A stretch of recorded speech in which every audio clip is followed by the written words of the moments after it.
When maintaining customer accounts, broker-dealers must adhere to certain rules and regulations. Trade confirmations must be sent to the customer no later than T plus 1 business day. For regular way transactions, no later than T, the trade date for cash transactions. Duplicate confirmations may be sent to other parties if the customer has made the request in writing. If there is an error in the confirmation, the firm must correct it and then reconfirm the trade with the customer.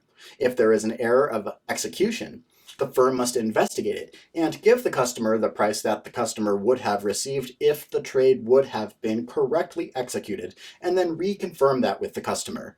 Firms must send account statements monthly if the account is active, and quarterly if the account is inactive. Monthly trading that is active. Trade confirmations and account statements and any other mail must be sent to the customer's street address. It cannot be sent to the brokerage firm or the address of the broker. Mail can be sent to a P.O. box if the customer has made this request in writing.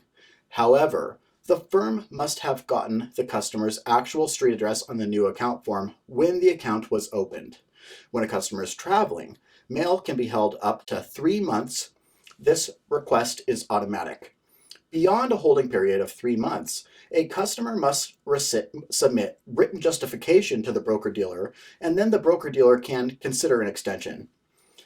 The request is cumulative. If several requests add up to 3 months for the entire year, then the customer will have to submit a written excuse and request in order to get additional extensions. When a customer wishes to transfer an account from one brokerage firm to another brokerage firm, all parties must adhere to certain rules.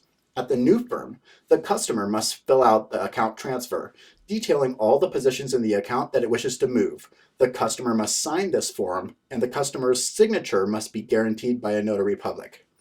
The new firm must immediately transmit this form to the carrying broker-dealer, which is the name of the old brokerage firm. Once that firm receives this document, it must cancel all open orders, and it has 1 business day to validate all of the positions on the transfer form. And then all of the positions must be transferred no later than 3 days later.